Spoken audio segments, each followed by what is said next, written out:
What we'll do today is we will first review the quiz from last time. So for those of you who have done the quiz, this would be a good opportunity to talk about things that you might have found difficult or answers that you didn't understand. For those of you who haven't done the quiz yet, you might be getting some spoilers now. So you can either turn your face away or join us anyways in reviewing, and then see if you can remember the concepts and attempt the quiz after. And once we've gone over the quiz, I'll jump into today's module, which is module 2. We'll talk about sort of basic programming in R, how to get started, different object structures, classes, and then finally an introduction to some basic functions. All of those words might sound foreign, but we're hoping that by the end of today's session, you understand what those words mean.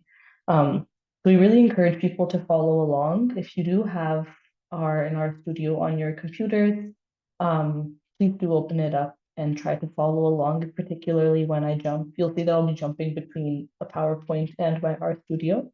So when I jump to RStudio, I encourage you to also jump to yours and try things out.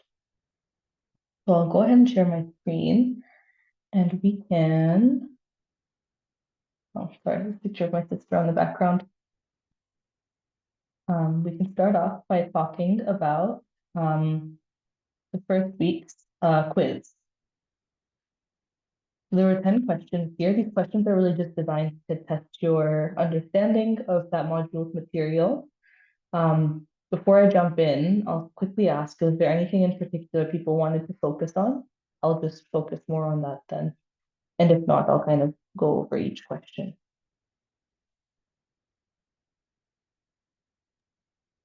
And Ashna, you're working in the background to try to turn on the chat. Mary J, if you can turn on the chat because you're using the main account.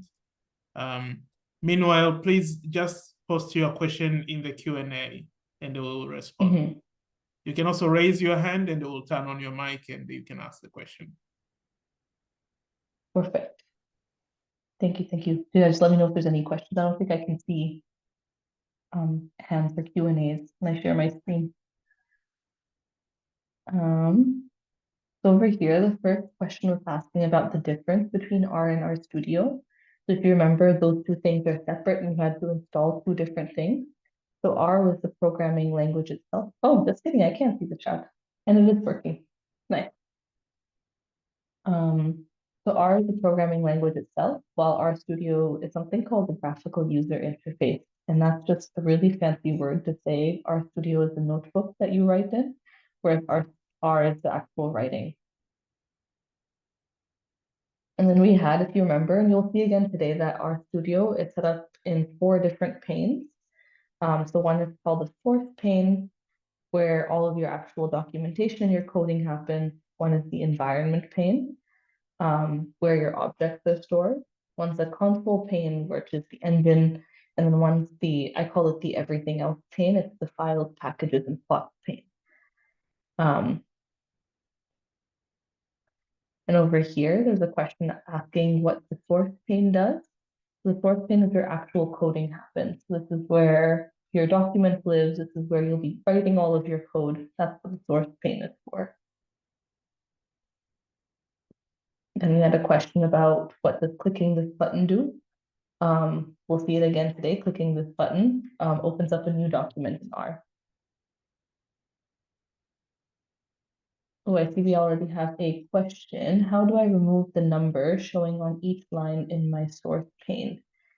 Do you mean this over here on the left? If you see the numbers, this I don't actually know if you can remove this. I think it's just it's actually quite handy to have it because sometimes you'll see if you have an error pop up in your console pane, the error will actually say line 54, there's an error. So then these are the line numbers and it's quite easy for you to find out where your error happened. They are very useful.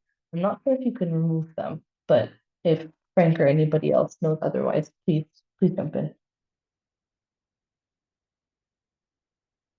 It's true, Ashna, that number is part of the program, so it cannot be removed.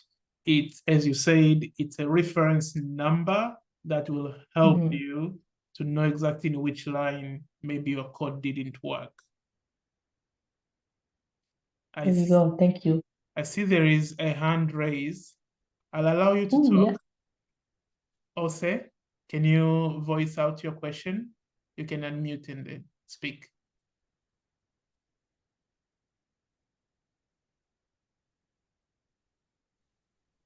Okay, can you hear me? Yes. Okay, hi Ashna, good evening. So I asked that question because when I was trying to run the example for that module, my arrow wasn't running. So I thought it was because of the numbering. So now that you say the numbering is part, I'm not sure why it wasn't running again. That is a good question. Perhaps I know when you sometimes you run something, like for example, if I run 2 + 2 and it prints out here, you see there's a number that prints out as well, or a little arrow that prints out. Sometimes when you copy and paste code, you accidentally print out this arrow like that. So you'll see when I run this now, it's not going to work because this little arrow has accidentally copied and pasted. That may have been the case for you, but do double check. And if it's something else, we can chat about it and figure out exactly what's not working. Good answer, Ashna. One thing to add is that remember to be typing in the source pane up here, up there. But when you type there, when you run the code, the answer will show in the console. So you might think your code is not running, but actually it's giving you the answers, but they're in the console. Yeah, thank you, Frank. That's a good point. Yeah, your source pane is just a sort of like a Word document almost. There's nothing living or active about it. All of the answers exist in this engine down here. Ashna, I see another hand again from Ose. So. Oh, yes. Yes, please, Ose, go ahead.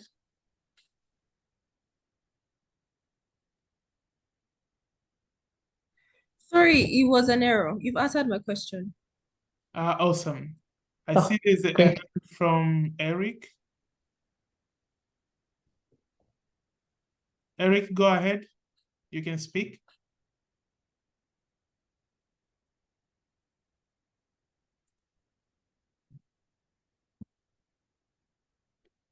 We cannot hear you, Eric. Meanwhile, I'll also allow, okay, there's only one hand. Eric, can you hear us? Feel free to just type on the chat and then we'll get to it. Ashna, I'll let you continue so we make some progress and then we can come back to the questions. Sounds good. Where were we? We were on question 4. Over here, as you saw, we just opened up in RStudio, we opened up a new document using this little plus button here. Question 5 was asking about creating an object called X. If you remember the little arrow sign over here, that's what actually creates an object. So if I say X, arrow 3, I've now created an object called X and it holds the value 3. But then what happens when I create an object with the value 3, but then in a separate line of code, I use the exact same object name and assign it a value of 6. This we can actually see if I copy and paste this into so over here, I'm creating an object with the value 3, and I'm going to run this by pressing Control Enter. You can see now in my environment pane, there's something called X, and it holds the value 3. But if I do this, now what happens? Suddenly the 3 disappears because my object had the exact same name. It overwrote the previous value. So now it's 6. That's why the answer is 6 over here. You see X, and then you see 6, right? X, 6.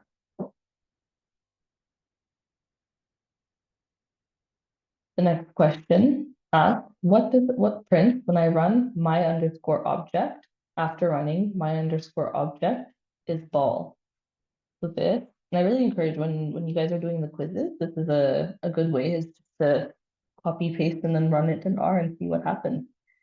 So over here, I'm gonna have to change the way that's a good point here. So I think sometimes when you have it written in text, the quotation marks become curly, but R only recognizes these straight quotation marks. You might have to redo them. You'll know that R has recognized the quotation mark when the color changes.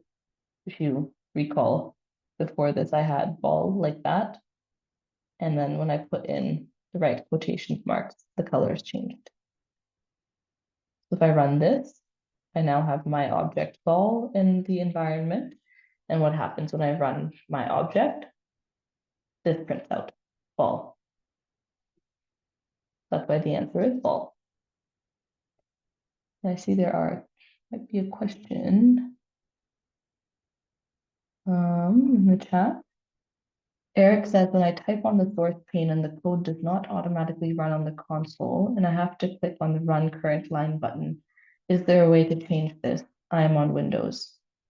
And somebody's asked about the recording of the first session. Indeed, the first session is recorded. I believe the recording is online on the course page. You can access it there. As for Eric's question, you do indeed need to run it every time. Why that is because sometimes you end up having really, really long code, and suppose you only want to run a certain part of it. And sometimes those entire codes, you have to wait a few minutes. If it would automatically run, you'd have to wait until the entire thing ran. That's why it's kind of line by line. You have to manually run it. It doesn't automatically run. But there is a keyboard shortcut. If you do want to run this whole thing, let me get rid of this one because it'll give an error. So suppose I wanted to run all of these lines of codes at once, and I didn't want to individually run them, I could press Control Option R or Control Alt R, depending on what machine you have. And it ran really fast. You couldn't tell, but there, it just ran all of them at the same time. That ensures you run your whole thing, but no, it does not run automatically.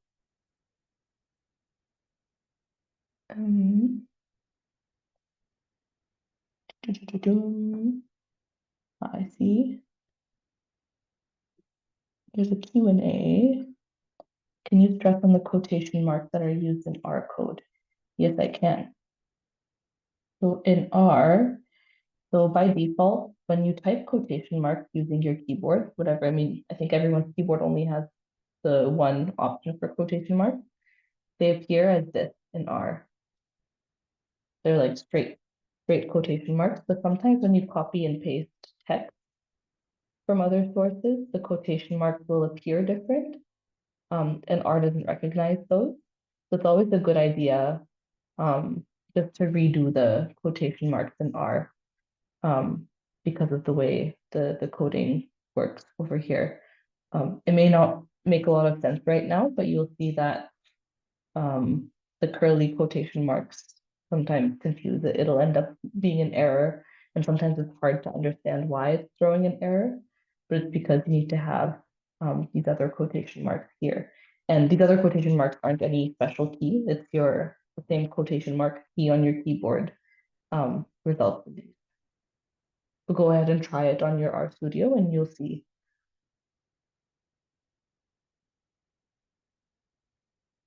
I think there's another question. I'm just hovering up to the chat now. Yeah, Frank, thank you. He just posted the notes for the first day. Okay. So over here, so if I run my object after running x equals 3 in the source pane, my object not found would print out because I never specified what my object was. So over here, for example, here I've already created something called my object. So if I type something like y, and I tried to run Y, they would say object Y not found, because anything I type here are looked for in here. So if something doesn't exist in my environment and I try to run it, R is just going to throw an error. It'll say that object is not found. And over here, where does an object get stored after it's created? All of your objects will be stored in your environment pane over here. And it's quite nice because you can see all of your objects. You can see that I created something called my object. You can see that I created something called X. Everything will live up there. And lastly, should you save your workspace image? No, you don't have to. It'll always ask you. So if I go to save, if I save this document, for example, my code, now it's called I'm saving my document, that's fine. But if I go to close X, it'll say quit our session, save workspace image to our data. I'll say don't save, even though the default is save. I'll cancel that for now. Do you have any more questions? I don't see any others in the chat. I'll pause there. That's the end of the quiz. It was just 10 questions long. And again, if you haven't attempted it, even though you've seen the answers now, I do encourage you to still try to go through it, answer it, see if you understand. But I'll pause there for a second in case anyone else has any questions before we hop on to the next lesson.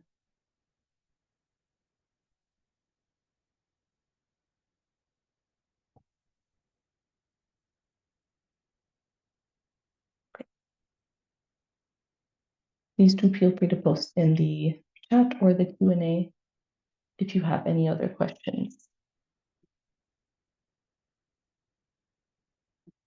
Okay, I will go to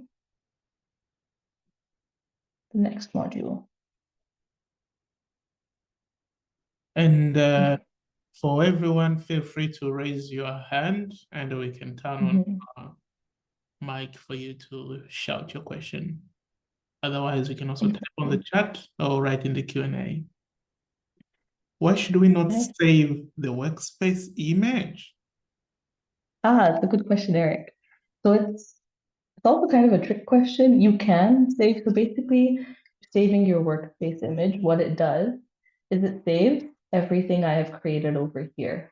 So it'll save my object, it'll save X, it'll save, basically I can reopen my code and start from where I left off. And that sounds really nice.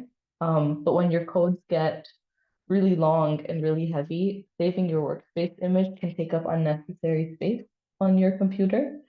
So it's quite good. You'll see if I don't save my workspace image here, I've just X out of it. When I reopen this, take a moment, it'll say environment is empty. So I didn't save anything, so nothing exists in my environment. That just means I have to rerun things, which sounds tedious, but it's actually a good practice. Because as soon as you start saving workspace images, it ends up taking space that it doesn't need to take. But others feel free to add on to the comment.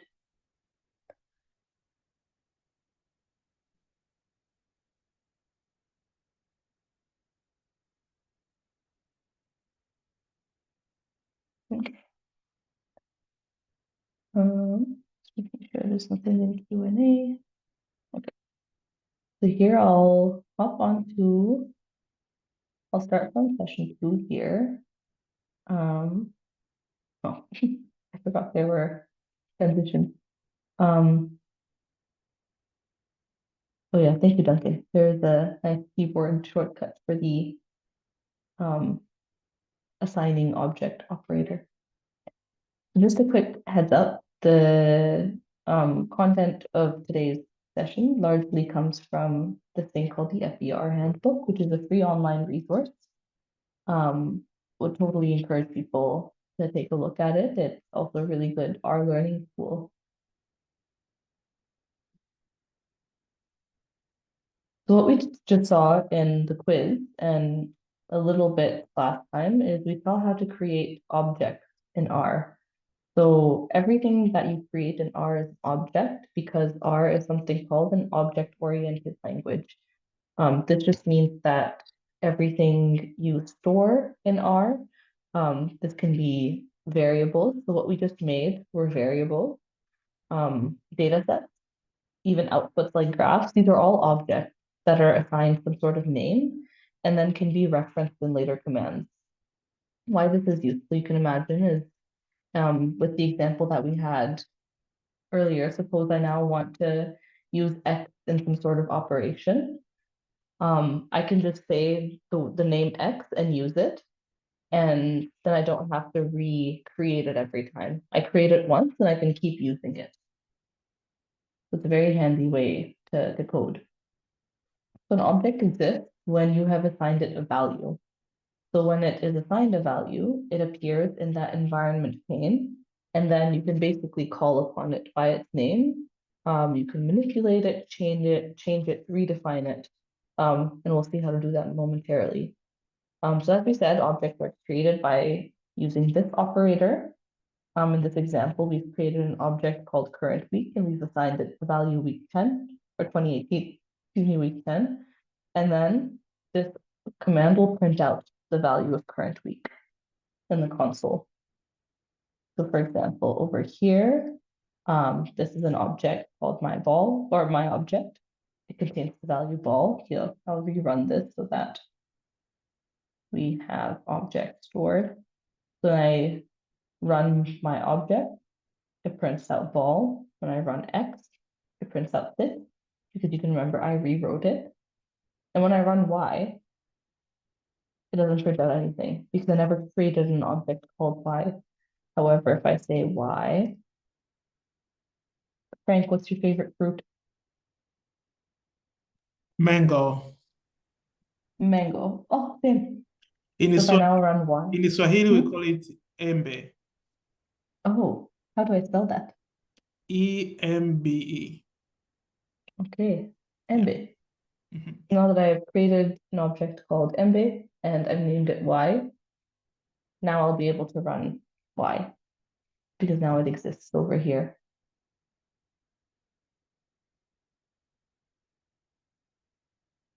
But what we've been creating so far are singular objects, right? So like everything I created over here, it only holds one value. It holds the value ball, X holds the value 6, Y holds the value MB. But what if you want to create more complex objects? Suppose you want to create something that holds multiple values. Then you rely on something called object structures. So in R, this visualization intends to show how different objects might exist. Some of these structures are more common than others. The two most common structures are vectors and data frames. So these are both object structures that hold multiple values. So a vector, you can think of it as a line. So it's one-dimensional. You can see an example here. I've created an object called age, and it holds all of these values. The way it holds multiple values is this handy C function over here. So C just stands for combine or concatenate. So it basically includes all of these values together and says whatever object I'm assigning should hold all of these. Data frames, on the other hand, are now two-dimensional. So you can think of a data frame as a collection of various vectors, a collection of various lines. And you can see that right here. So if I zoom in, you can see that I've created, so over here we have the same vector as up here. So we have something called age that holds this line of numbers. And we also have another vector called sex, which holds this line of values. And when I say data frame, I kind of glue those lines together now. So now it's two-dimensional.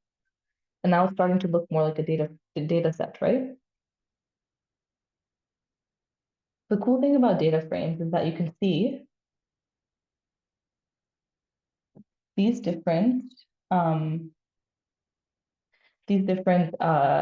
lines within the data frame. They hold different values, right? So age is a number, sex is not a number, right? We have values like M and F. which are characters. So these, we've held them together. So we were able to glue them together in a 2D structure. Matrices, you're probably thinking, matrix looks a lot like data frame, right? But what do you notice about this diagram? In data frame, these lines, these columns are colored differently. In the matrix, they're all blue. That's because matrices are only allowed to hold data or objects that have the same type. So they're only allowed to hold numbers or letters or a date. You can't mix and match like this. When you mix and match, it's a data frame. But when it's all the same, it's a matrix. You can see that there are two other types of object structures on the slide here. I won't dwell too long on those because they aren't as common or as commonly used in R. Lists become more common when you get to complex things. So lists are a collection of different object structures. You can see a list holds 3 vectors. It holds a matrix, another vector, and a data frame. So you can think of it as a collection of different object structures. And arrays are like matrices, but with an additional dimension. So they're 3-dimensional. But again, don't worry too much about these 3 on the side. The ones that you want to familiarize yourself most with, in health research specifically, are these 2 on the left, vectors and data frames. And we'll see them in a moment here. Before we see them, I'm going to take a moment to talk about object classes. So, wait, I think we have a question. Oh, it's about posting 2 links. So over here we see that I told you that data frames are able to hold objects of different types. So we had age, which was numbers, and we had sex, which was letters or characters. So turns out there's actually a lot of different object types, and we call them object classes. So over here we have, let me go into full screen. And again, some of these are more common than others, so I won't spend too long talking about the ones that aren't as common, but please look into them if you're curious. So over here we have characters. Those ones are like the sex one that you saw in the previous slide over here. So over here. So anything that's in quotation marks is a character or text. So these are text, words, or even sentences. This is all a character object. Then you have something called integers. So integers and numerics are very similar, except integer is a number that is whole only, so no decimals, whereas numerics are numbers that can include decimals. But you don't have to worry too much about the difference. Just remember that integers and numeric, these are both numbers. So these are treated different than characters. Factors are actually quite similar to characters, except they have a specified order. So for example, if you're looking at BMI, BMI is a very common variable in a lot of healthcare data sets, but it often has values like underweight, normal, overweight, and obese, right? And those values that's text, that's a character, but it has an inherent order, right? They're not just random words, there's an order to them. And when there is an order to them, that's a factor. Dates are like numbers in R, but they're treated a little bit differently. So something like if you write a date, like today's date, R will actually store it as its own type, a date type, and then you can add days to it, you can subtract days from it, you can change the format of the date. So R tends to treat dates separately on its own. So like all of these examples, these would all be treated as a date in R.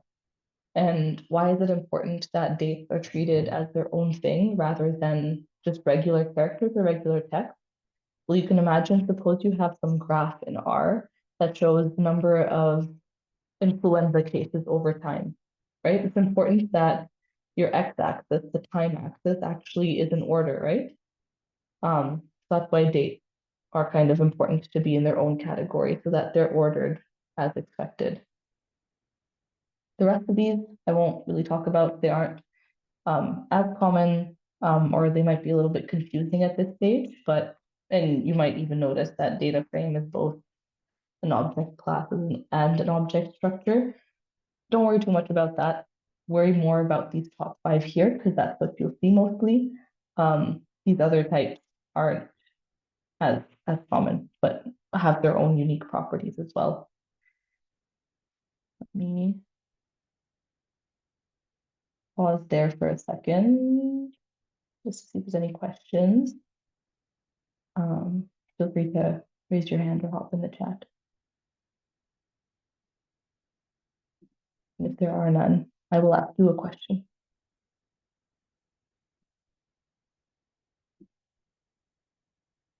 Okay. Guess I'll be asking you a question. So either in the chat or by raising your hand, can anyone tell me what class and or structure of object each of these 3 is? So if you remember, object class was the character, integer, numeric, date, factor, and then object structure was vector, data frame, single object, that sort of thing. Okay, yeah, nice. Simon's got the Apple one, correct? What about the other 2?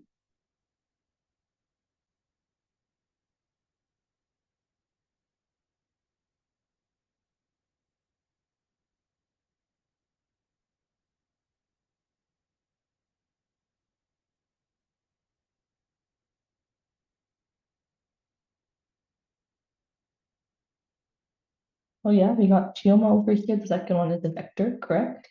What object class is in the vector?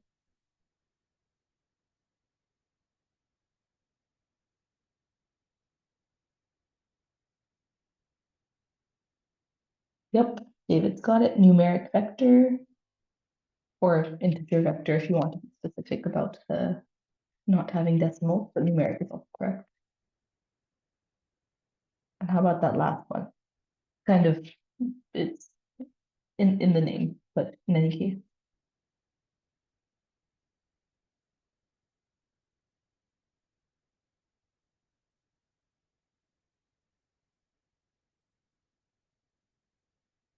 Yes, Simon's right. So we do have a date in there. What is the whole thing? Yep. Jose's got it. It's a data frame.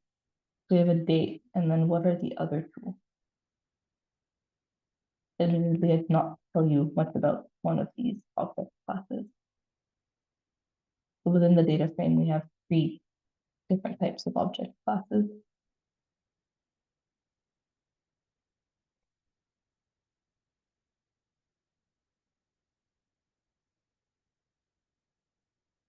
Yep, X is a numeric vector in here. And I think Simon said the last one is a date. What about Y? It's a little bit of a bonus question. I didn't really tell you.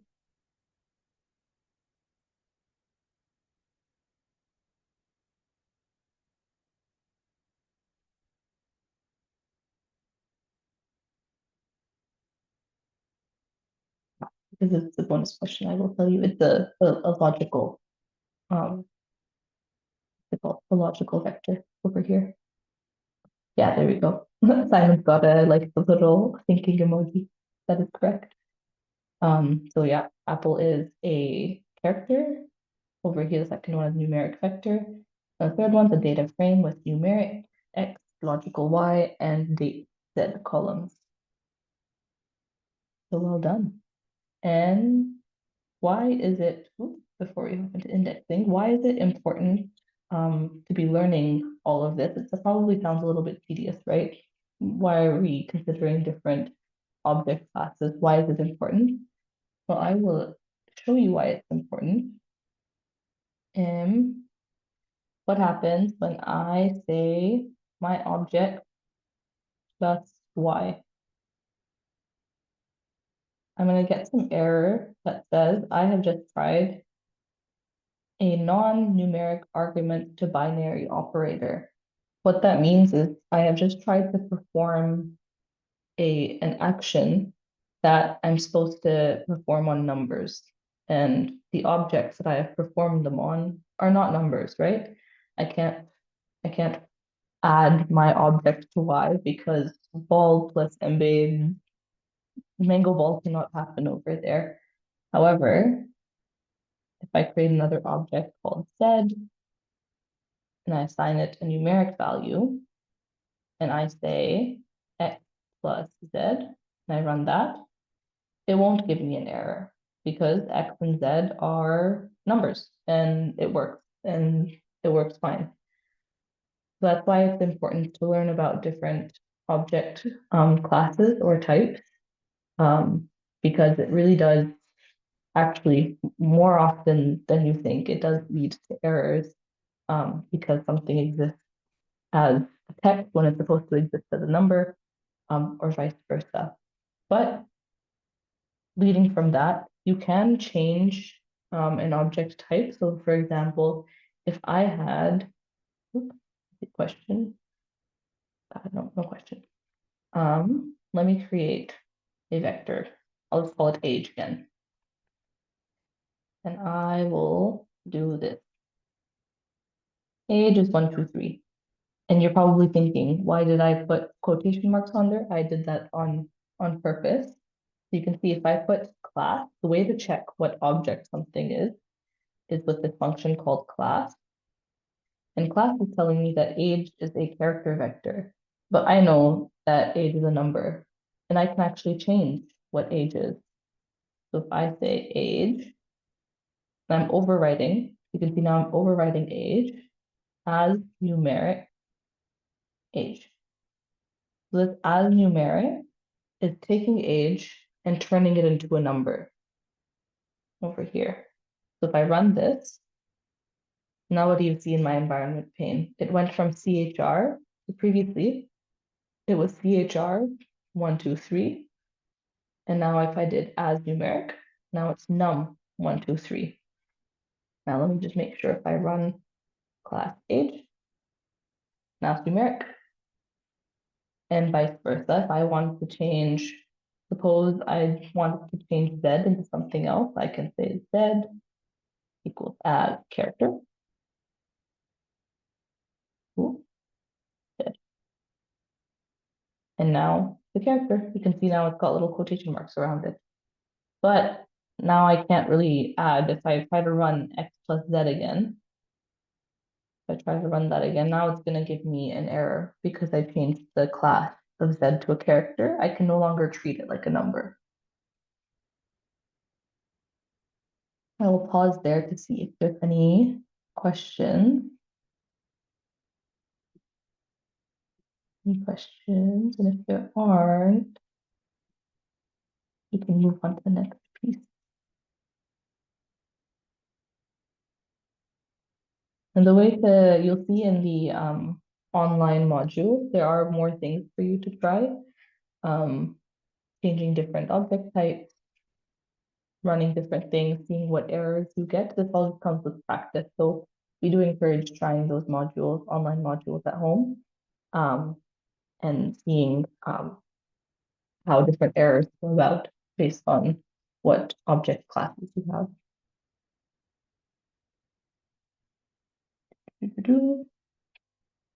I will hop into this indexing. So we just created objects that hold more than one value, but suppose I'm in a situation where I want to only view a part of an object. When I view, Simon's asking, is object type same as object class? Yes, I use them interchangeably. That is a good question. So suppose I want to view different parts of object. I can use something called indexing. So what indexing does is if I have a complex object, it'll grab what I want from within that object. So what you're seeing on the side here, I've created an object called X, and it's a character vector holding the values apple, banana, and orange. Suppose I want just the third object or the third element in this, the third part.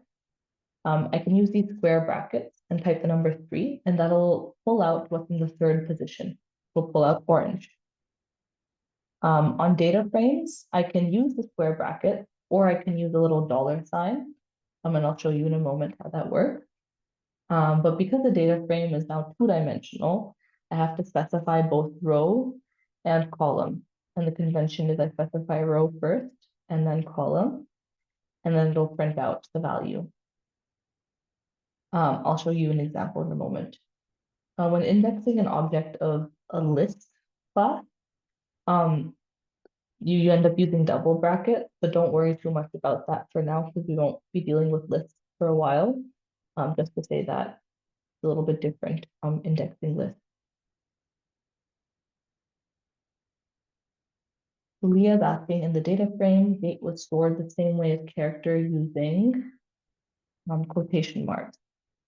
That is a good question. So sometimes it is hard to differentiate the two. Sometimes R recognizes something in characters as a date, and sometimes it doesn't. So let's say if I have my date, 2024. So here, let's see if R recognizes this as a date. Oh yeah, there we go, character. So for here, R has not recognized this as a date, so it's always good to check. So date's actually the most common source of errors, at least in my experience. You often have, especially if you're working with hospital records, you have many, many date columns, and R by default may not recognize it as a date. You might have to change it to a date column, and it does look the same with quotations. So even when I change it into a date as date over here, when I print it out, now, when I print it out, you can see it'll still print out with the quotation marks, but the way it is stored is now different, right? When it was originally stored, just keep an eye on the environment here. I'm just gonna run it again. So when I stored it originally, it was stored as a character with the quotation marks. When I changed the class, to type date, you can see it's stored differently, but it's printed. When I print it, it still prints with the quotation mark. So the way you would tell the difference isn't by looking here, because over here in your console pane, dates and characters look the same, but in your environment pane, you'll see it stored differently. That's where you'd know the difference is in your environment pane. I hope that helps answer the question.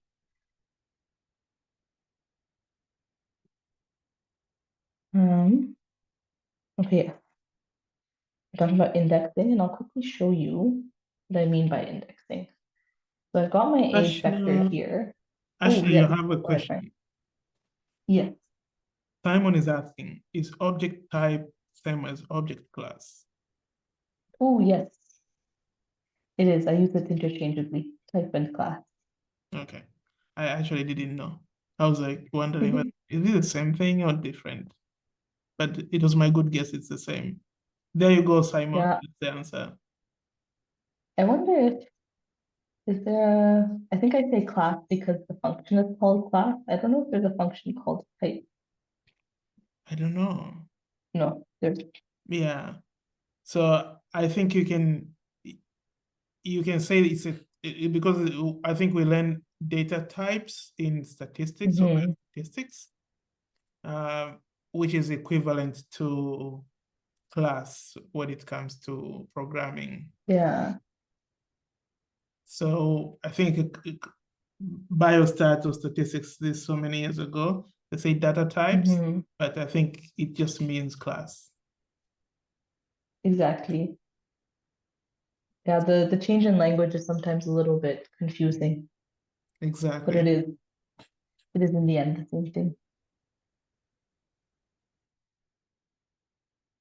Alrighty. Over here, I'm going to quickly show people how to index. So I'll be using this object called age that has already been created. Let me create another object called sex. And again, I'm using the C because I'm creating a vector. Male, female. So I've run that, and you can see age is up here. Age is a numeric vector with the values 1, 2, and 3, whereas sex is a character vector with the values male, male, female. And now I'm going to create the data I'm just going to call it, I'll call it my data. And I will say data frame, age 6. Now what happened? You can see in my environment, it's created a new subheading called data. So anything that is more than one dimensional, R likes to store, or anything that represents a 2D sort of data set looking thing, R stores under a separate heading called data. You can see my mouse changes when I hover over it, right? Like I can't click on age, I can't click on my date. But when I click on my data, it opens up here as a data set. So it gets stored in my environment, but separately. Now, suppose I want to access something in my data set. Suppose I only want to print out, if I put print my data, it's going to print out the whole thing in my console. But if I only want to print out age, I can use this $sign, age. This $sign operator indexes columns, so it only prints out age. It will print out like that. Now, suppose I want to know the age of the second patient in my data set. I could say age and 2. I only need one number to index over here because my data age, this is now one dimensional, right? It's just going to pull out that one line, that one column for age. And the square brackets with 2 says I want to know who's in the second position. So it spits out 2. Another way to do this is if I know age is the first column, I can say my data. So row 2, first column. And it'll print out 2. These are different ways to index. And indexing becomes handy. It may seem random now. It becomes handy when you're looking for something particular. Suppose you want to only pull out one patient or a couple of patients' values, or if you only want to look at one variable at a time or one column at a time, indexing is quite useful. A few modules from now, we'll learn about yet another way to index or pull out specific parts of data sets, but this is just to show you now, and I encourage you to practice with it. So practice indexing. See if you can confuse R or if anything results in an error, and then we can discuss. And the very last thing I want to talk about is functions. We have until 6 p.m., right, Frank? Say that again? Do we have until 6 p.m. or is it 6:30? Until the 30. Until the 30. Okay, so there's plenty of time for. Yeah, we still have like half an hour. Okay. We have time for discussion. We want to make sure we have time for discussion at the end. The last thing I want to talk about today are functions. So far today we've learned about objects, object classes, object structures, indexing. So these are all words you should know by now. The last word today is function. So functions are at the core of using R. They're how you perform different tasks and operations. You can think about a function like a machine that receives some input, does something with that input, and then produces an output. Functions don't have to be complicated. There's one very, very simple function on the screen over here. The function is sqrt for square root. In R, functions are usually followed by brackets. What exists inside the brackets is the input, and then there's some output that is produced when you run the function. This is a very simple one. Functions often ask for several inputs, but not just one. Instead of saying inputs, if you're worried about language, in programming, they're often called arguments. So a function has multiple arguments or a single argument. And these arguments are located within the brackets or parentheses of the function, usually separated by commas. The cool thing about R is that there's a lot of built-in functions. In the next module, we'll actually see how you can access functions that may not be built in. You can also create your own functions in R, but for now, let's practice with some very, very basic functions. So some basic functions that might be useful for you in healthcare specifically are some basic statistical functions. So over here, I'm going to create a bit of a longer, I'll say BMI. 18, 24.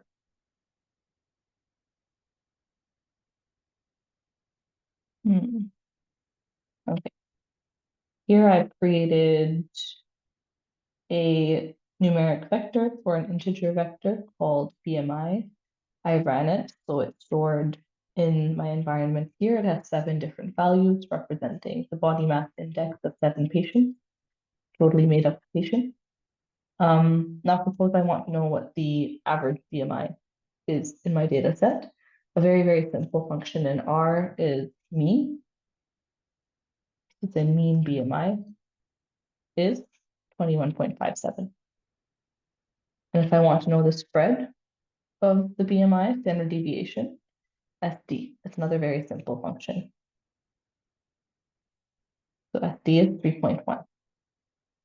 But suppose I had one patient with missing data.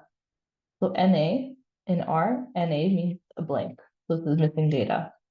Now if I run this, the BMI now has missing data, right? If I run BMI, it'll print out 18, 20, 24, 27, 19, 21, 22, and NA. Now what happens when I run mean? NA, SD, also NA. We know that's not true. So a good way to deal with this, and missing data is very, very common, so it's important to learn how to deal with it, is this handy little trick called na.rm equals true. What this means is na remove. So na remove equals true. If I add this to both my mean and SD, now it'll print out what I expect it to print out. So over here, it'll make sure to ignore any missing data and print out what I need. Over here, another handy function would be median. And ARM equals true. These are all very, very handy functions. And I do encourage you, suppose now if we were to sort of combine some of our learning together, suppose I wanted to use a function on my data, the data set that we created in the previous step. Suppose I wanted the mean of the age there. So I say mean my data $age. This will print out 2. So what this has done is it has indexed my data. So it's only printed out that one age column, and it's taken the mean of it. And again, if I were to try that with sex, that wouldn't work because sex is not a numeric vector. It's a character vector. And you cannot perform numeric functions or numeric operation on a character vector. So it'll only work if you do age or another numeric vector. So that kind of combines some of our learning from today. I'll pause there to see if there's any questions. We've kind of gone through the material, so we can focus on discussion or anything confusing now. Okay, so Ashna, like line 42, yes. What will happen if the na.rm equals to false? What are we likely to get? NA. So for here, basically, we're telling it not to ignore the NA. So when we say NA/RM equals false, it'll include this NA in the data set, and by default, whatever it prints will be blank. Okay, yeah, that's good.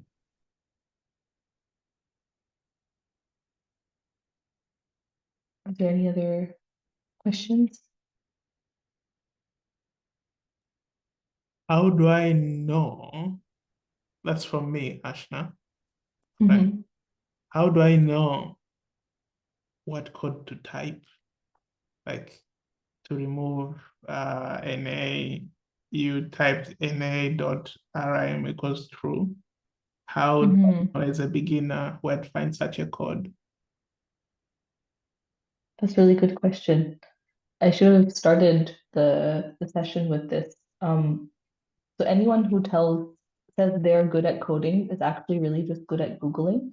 So we'll kind of encourage this, I guess, throughout in every module, is to Google. You can because R is a free language, because it's open source, there's a lot of help out there, which is very, very nice. So I could literally Google, what do I say? Mean in R printing NA. And right there at the very top, it tells me if there are missing values in the mean function returns NA, to drop the missing value. Let's see. So NA.rm is used to remove the missing values from the input vector. So here it's already the first link is quite helpful. And it tells us about it. Another helpful way of figuring out if Googling is a little bit intimidating. Over here, Stack Overflow, this is one of the best websites. This is a forum, but it usually has the answers to all of your questions. Within R, there's also a help. As we said, help is so down here in your files, packages, and spot pane, if I Google mean, arithmetic mean, it'll pop up the help page for mean, and it'll say, so arguments. Remember we said a function has several arguments. So there's x, trim, and na.rm. So it'll tell you about na.rm. So it indicates whether NA values should be stripped before the computation proceeds. And it's actually really helpful help pane because it often has examples at the end. So it's also a really good resource. So either Google or this little help pane, one of them should be able to help answer questions. Yeah, like that Frank typed, good coding skills is really actually good at Googling. I still Google a lot of things. Are there any other questions, doubts, anything people want to try? We do have the code open now, so we can try something if you'd like.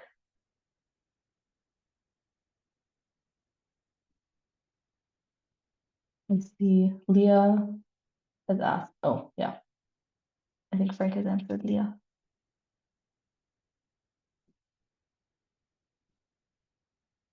Nice. Maybe actually then I can ask you guys a question over here.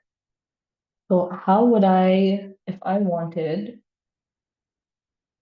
hold on, let me think of a question. Say if I created another, let's say, we'll just call it age again. The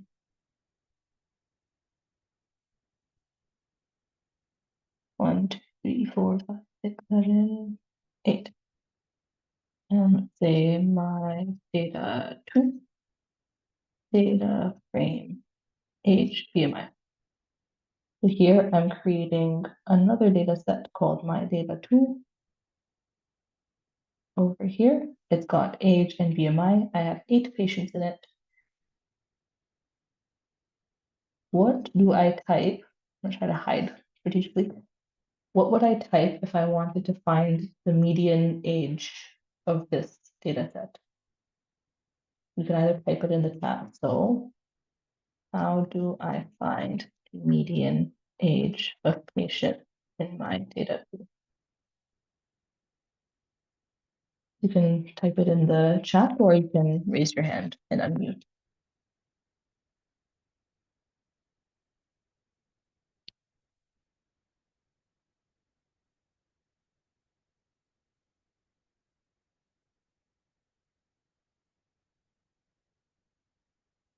In the meantime, I can answer Leah's question. So Leah's asked, what do I want to do if I want to include missing in a numerical operation? If you want to include, depends on what the operation is. For example, if you want it to, that's a good question. If you want to, you could, in certain situations, it does not affect the outcome. For example, if you want to include it in the sum of the values, you could reassign the missing value as 0, and then it doesn't affect the sum. But if you include it in things like mean, suppose if you treat it as a 0 in mean, it could actually affect the value of your mean. So in that situation, it wouldn't be good to include it in your operation. But otherwise, I don't know, Frank, Duncan, if you have any other comments about including missing numbers or missing values in numerical operations.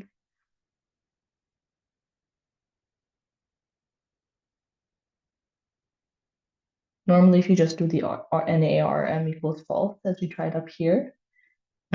Maybe if Blair would like to open the mic and tell us more about this. I see also Priscilla has her hand raised.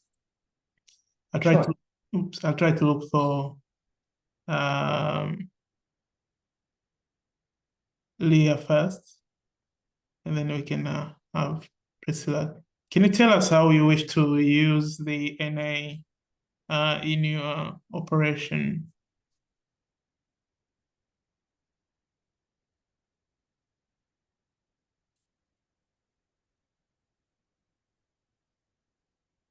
So the usual practice is if you want a mean of, for example, here the age, and you have 1, 2, 3, 4, 5, 6, 7, 8 people, and it happens you don't have the age of the 8th person, and that is, let's say, an A, it means you will still do the mean of the remaining 7 because you don't have the last person's age. Because if you don't have that data, the recommendation is to remove it. That's when you reduce your sample size, unless you want to use other estimations to estimate, okay, arithmetically, there's a chance this person would be at this certain age, and then you could use a standard deviation to assign what would be the age of the person you're missing. But ideally, if you don't have the age, you wouldn't include that into your analysis. Okay, I see there is another hand from... There was another hand. Okay, maybe I missed it. Leah, do you want to speak? Your mic is open.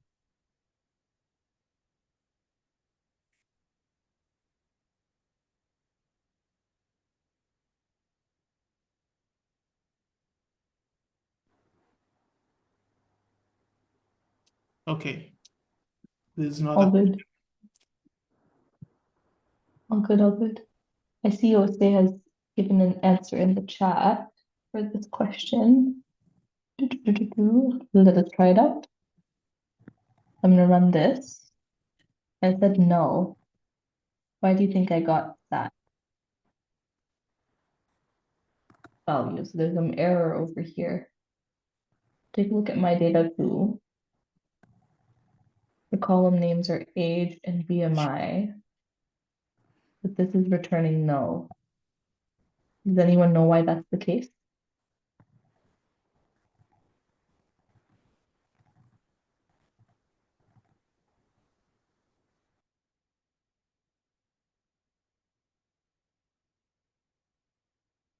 No?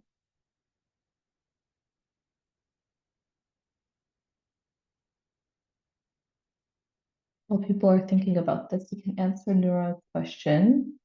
Noura's question is about how do we deal with missing information? So often the best way, and we'll learn about more complex ways to deal with missing information later in the course. But for now, this NARM equals true. This will work for most functions.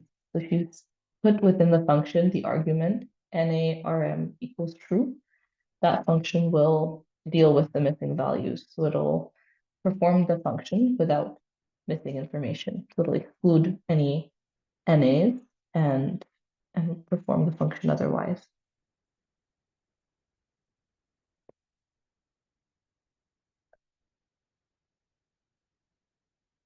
So over here, folks are still thinking. Think about the way, look at the column names.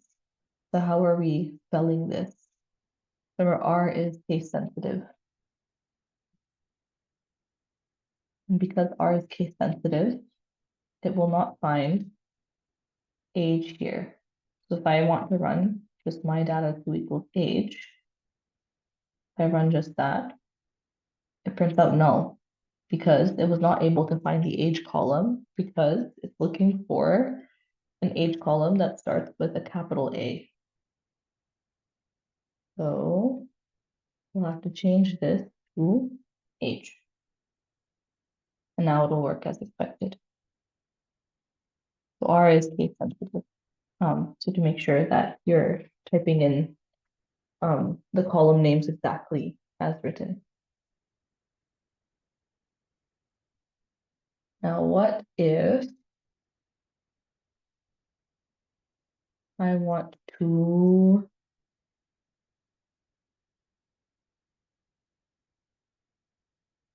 actually, let me create one other data set. Weight. We'll see 45, 231. Height. The 106. Okay. Data 5, data 3. Data frame, weight, height.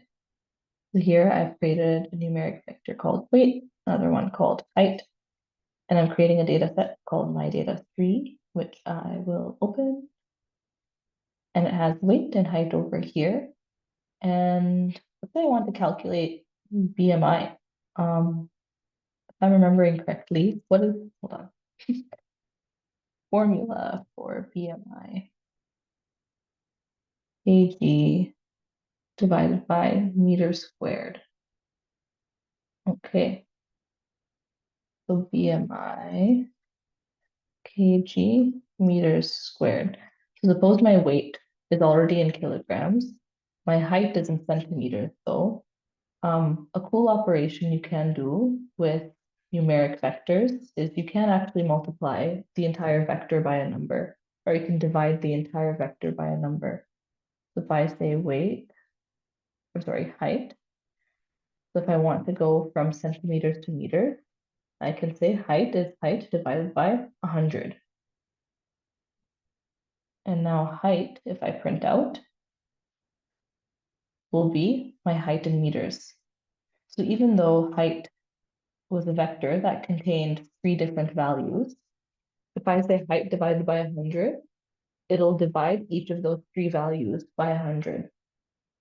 And similarly now, if I want to calculate BMI, and I have 2 different vectors, I can work with those. So if I say weight divided by height to the power of 2, should create now a BMI vector. So over here, now I have BMI. And I've just calculated this. So even though weight and height were vectors, because they were numeric vectors, I was able to perform these operations on them. You can treat numeric vectors like you would treat any number. Now, whatever operation you perform, it'll just make sure to individually perform that operation on each number in that vector. I just wanted to show you that is a thing that's possible.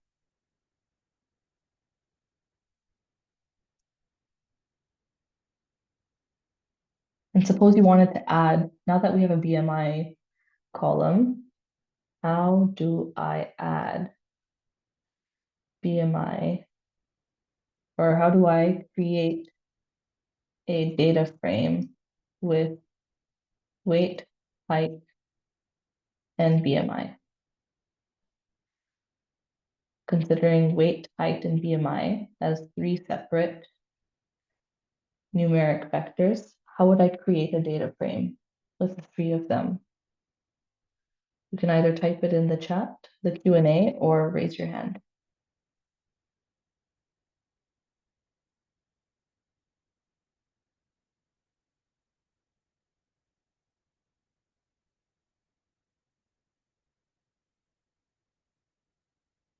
Think about how we created data frames earlier in the code.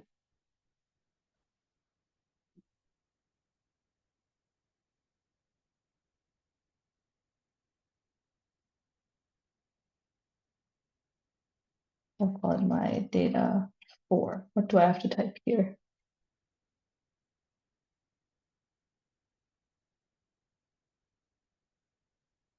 I'll give you a minute to think about it before I write.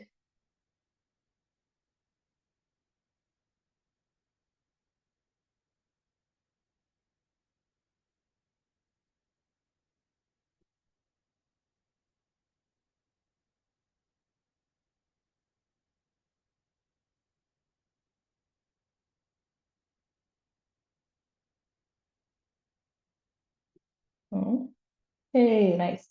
Okay, thank you, Leah. Let's give that a try. And it worked. So over here, I have my data 4. And we have height, weight, and BMI. So what we did here in a couple of modules, we'll actually see how to do this all in one step and kind of add columns onto data frames with some other cool functions. So this is just to show you how you can actually create the data set and how you can manipulate different columns in it. So one very last question, how do I access the value in the second row and third column of my data 4? This is about indexing. What if I want to print out what's in the second row and third column of my data 4? And again, you can raise your hand or type in the chat.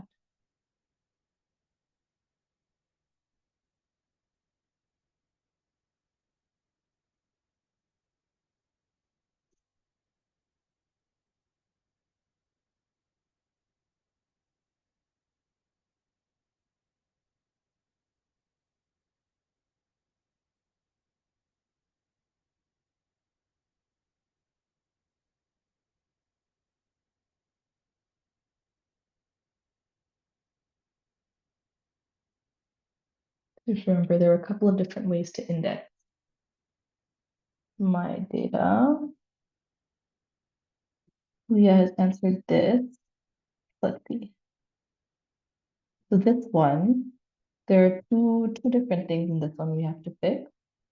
So over here, we got an error saying we could not find the function. That's because we've got a little space in here. Make sure there's no space. And then if we run it, we'll see again, it couldn't find the function. So if you remember how functions look, it's always the name of the function and then brackets, and there's arguments in brackets. Because my data is not a function, it's a data set, we have to index it with square brackets, like that. But over here, we're looking for the second row and third column. So we'll switch it because it goes row first and then column after. And we can make sure we can double check that.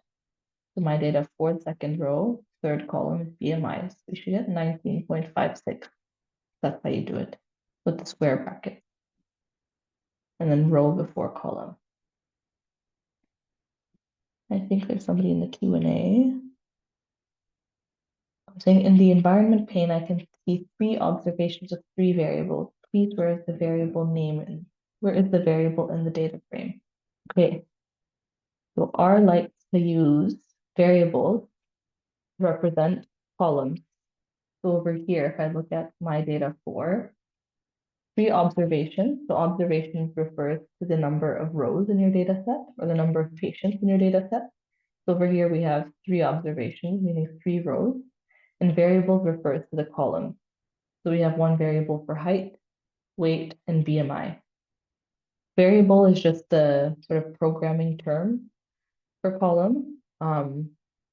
That's why it says 3 observations with 3 variables. Whereas in my data 3, you can see it says 3 observations of 2 variables because we only have weight and height. There's no BMI in this one, so it's missing that 3rd variable.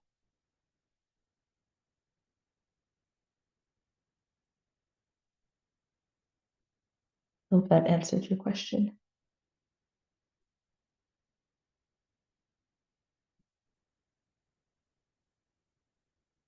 So Sonia is asking, kindly repeat where we are to use square brackets instead of circular.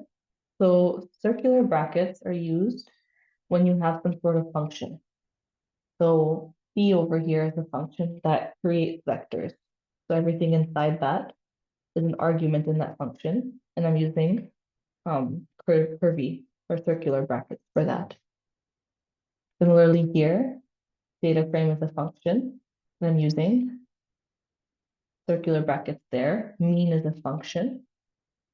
Over here, I'm using circular brackets. I don't necessarily have to. This is just if you go all the way back to sort of order of operations in mathematics. Brackets just ensure that that operation happens first. But usually circular brackets are only when there's a function, and square brackets are when you're indexing. So indexing is when I'm pulling a particular value from a vector or a data frame.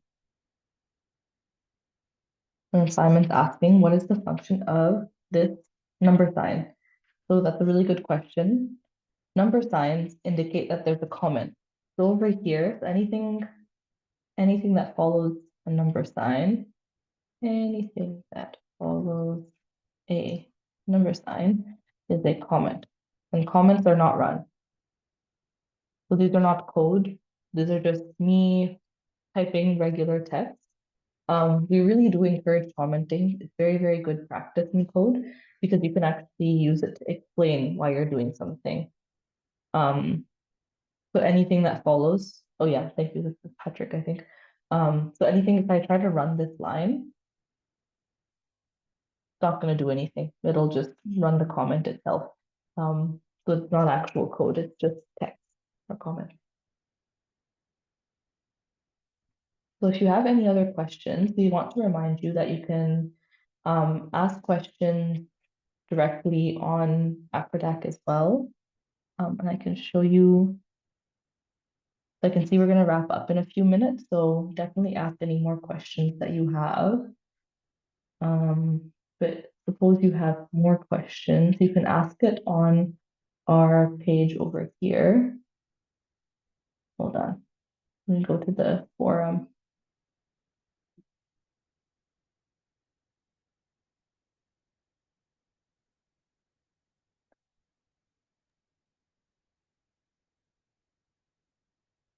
Well, actually, I don't know if I know where to find the forum within this page. This might be a question for Frank.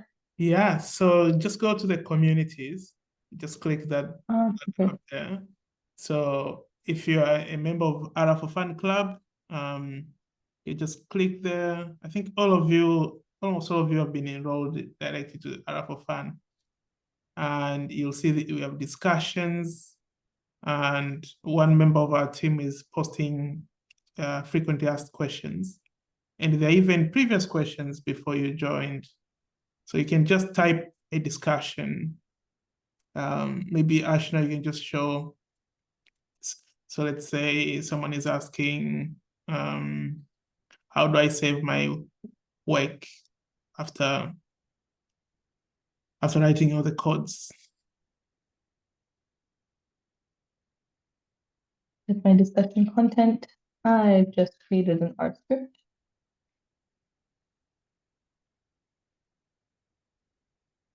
Exactly. Oh, and I can even notify me of new replies. Which makes, you can also add tags, type 1 or more tags. So you can even type saving in R, and then put comma, and then it becomes a tag. Oh. And then if you post, we all get notifications. Everybody who is in the group gets a notification, and we can come and respond. You can also just type anywhere. You can type also on the feed.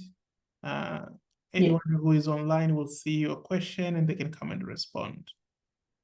And you can attach a picture, so it makes it easier for anyone to know what error you're getting. Very handy. Super.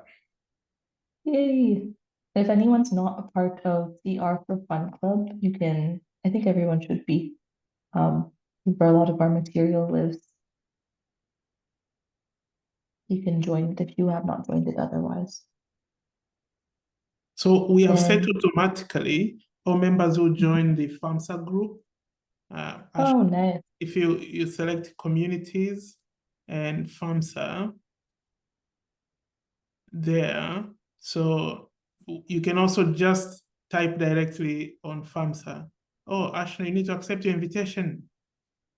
On the right side, yeah, it's just accept.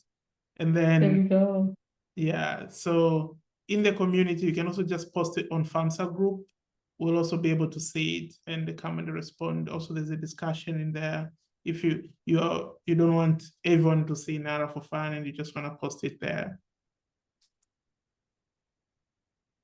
Nice, nice. Great. And similar to last time, there will be a online module. I think it's going to be available as of, well, I think already, maybe tonight. I think it's there. I just haven't included the quiz because I wanted people to pay attention on the course. Yeah.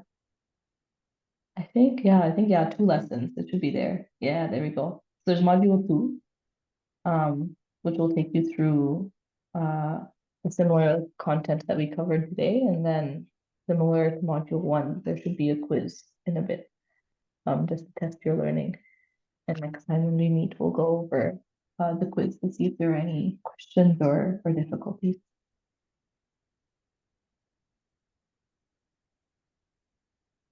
I think that brings us to the end. I will stop sharing my screen. If any other questions, let us know. And if not, I'll let Frank close us off.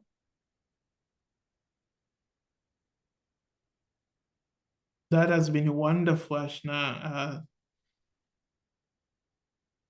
We put our heads together for you. Really appreciate for volunteering your time and putting all this content together. I hope our learners are enjoying. Yeah. So guys, we'll continue meeting at the same time next week. Meanwhile, please practice. And if you're having any challenges, use all the available resources you can get, whether online. You can also chat to GPT. Maybe we'll show you next week how you can. Oh, that's a good idea, actually. Code, yeah. And you can also post on the Afredac group.